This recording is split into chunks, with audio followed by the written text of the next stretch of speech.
మీరు ఎప్పుడైనా దేవుడు మౌనంగా ఉన్నాడని భావించారా?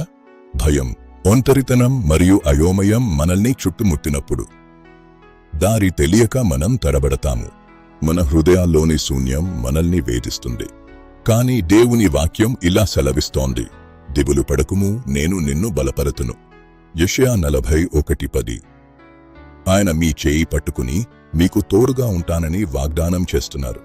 జీవితం చీకటిగా అనిపించినప్పుడు ఆయన మిమ్మల్ని బలపరుస్తారు. మీరు ఒంటరివారు కాదు, సృష్టికర్త మీ తోడుగా ఉన్నారు.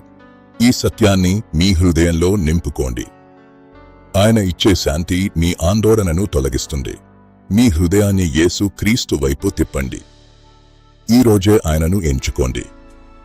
ఆయన మీ జీవితాన్ని మారుస్తారు. మీ ప్రార్థన అభ్యర్థనలను క్రింద ఉన్న లింక్ ద్వారా పంపండి.